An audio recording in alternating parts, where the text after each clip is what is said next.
এটাই বাস্তব। হা হা হা, এটাই বাস্তব। এমন নানা সংলাপে পরিচিত কন্টেন্ট ক্রিয়েটর রিপন মিয়া এবার নতুন এক ঘটনার আলোচনায়। পরকীয়ার অভিযোগে নেত্রকোনায় তাকে স্থানীয় লোকজন আটক করেছেন, এমন খবর ছড়িয়ে পড়েছে সামাজিক যোগাযোগ মাধ্যমে। জানা গেছে সোমবার রাতে নেত্রকোনা সদর উপজেলার দক্ষিণ বিশিউরা ইউনিয়নে তাকে আটক করা হয়। পরে স্থানীয় একটি সালিশে তাকে নিয়ে যাওয়া হয়। সেই বৈঠকের একটি ভিডিও সামাজিক যোগাযোগ মাধ্যমে ভাইরাল হয়েছে।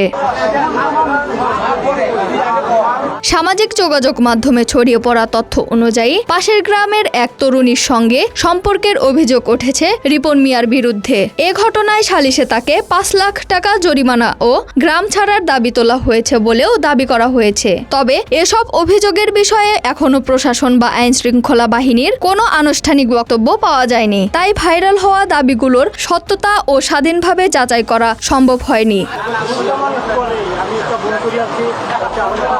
বিশ্বাস করেন ভাই, এটাই বাস্তব। ২০১৬ সালে ফেসবুকে কন্টেন্ট তৈরি শুরু করেন রিপন মিয়া। সহজ সরল উপস্থাপনা ও বিভিন্ন সংলাপের মাধ্যমে দ্রুতই পরিচিত পান তিনি। বিশেষ করে hi I am Ripon video এবং আই লাভ ইউ এটাই বাস্তব, তার এসব সংলাপ সামাজিক যোগাযোগ মাধ্যমে ব্যাপকভাবে ভাইরাল হয়।